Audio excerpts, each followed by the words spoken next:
Chris. How's it What's up, going? dude? Doing good. Thanks for meeting with me. Absolutely, my pleasure. So I hear you have some big goals in the future. Can you tell me a little bit about what's going on?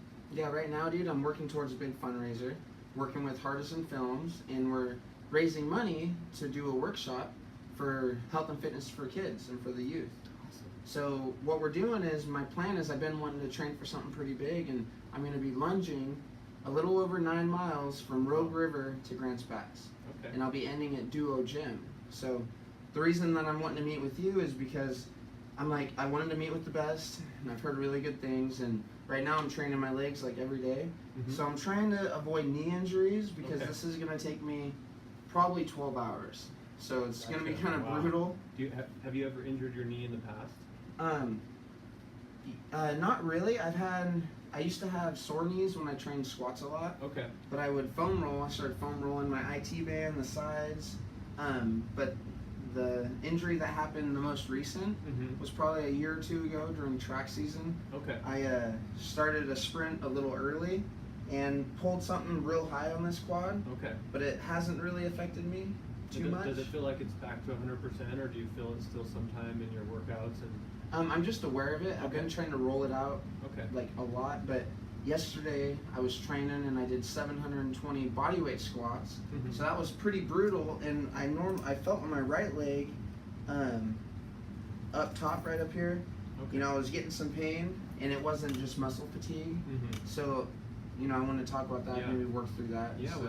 with a event this strenuous, you know, that's over 9 miles of lunging. Most people don't know what that's like in the body. It's pretty rough, and the amount that your glutes, your quads, your hamstrings, your full lower body's going to be fatigued is it's going to be a very high level of fatigue. So any of those old injuries, they could kind of rise back up with that level of fatigue, even though they're not on your radar right now with your training level. I know that training level over the next month is just going to increase exponentially. So, so we'll definitely want to take a look at what those old injuries did to resolve. They could have created compensations elsewhere in your body if there's any scar tissue or whatnot in those muscles. We'll take a look at your movement patterns as well to see if it's an efficient movement pattern or if you're using more energy through your muscles to bring you through those movements. So I'm excited to see what we have in store for you today, and see if we can make our goal today will be to start a rehabilitation plan to really lower the risk of any injury in your competition in this event. So I know it's a great event. It's for a charity, for a good cause. So I'm super excited to be a part of that. Thanks, dude. Yeah, I'm excited because, you know, I've pushed it. I've had a lot of hard training sessions, but this is gonna take my mind to that next level. Oh, yeah. And I know the biggest thing is being prepared.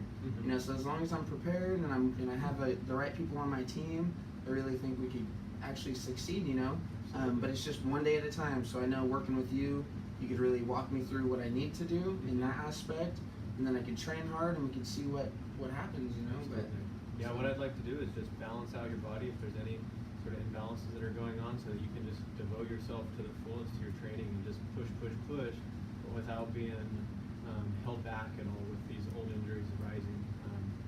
So I'm looking forward to it. Let's see here. So other than that,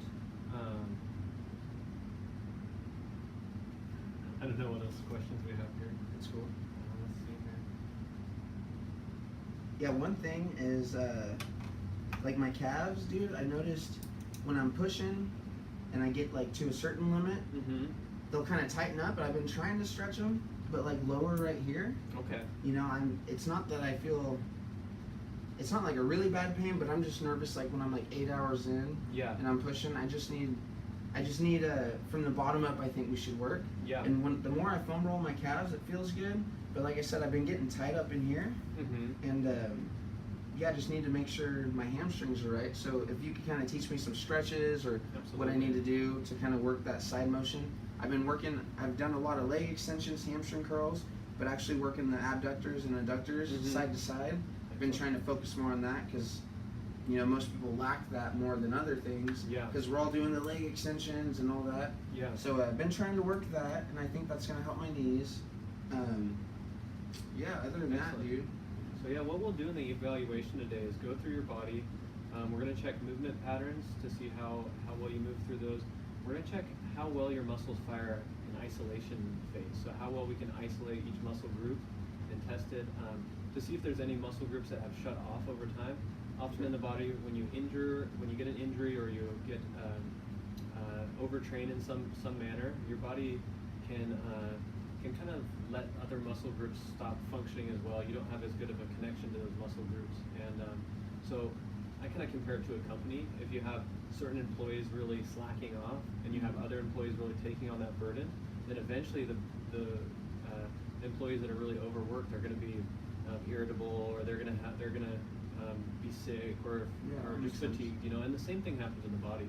So usually what I see is oftentimes these areas where you have a lot of tightness and restriction, you can directly address that by stretching or mobilizing, but often you have to get those, let's say those lazy employees or those muscles that are not engaging back on board and back engaged in your movements and your exercises, so that the other muscles don't have to overwork essentially.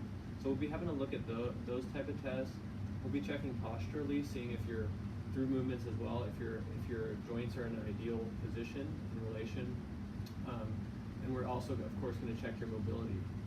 So we'll see if you have tissue restrictions, if you have flexibility restrictions, if you have any scar tissue adhesions that are restricting your movements or your muscles' ability to contract. So we're going to go through it, and we're going to get a really good view of what's going on, primarily in your trunk and your lower extremities, because these are going to be mostly the areas that are fatigued and demanded during this exercise that you're going to be performing. So totally. All right, sounds good, dude. Awesome. And are you okay if I film it? Absolutely. Yeah. All right, cool. So that'd be awesome, because I'm trying to show everyone kind of my journey and what I'm working towards, and at the same time promote health and wellness. And I know you're all about that, so that'd be pretty awesome. Excellent. Cool. Looking forward to it, Chris. Yeah, let's go start it up. Yep.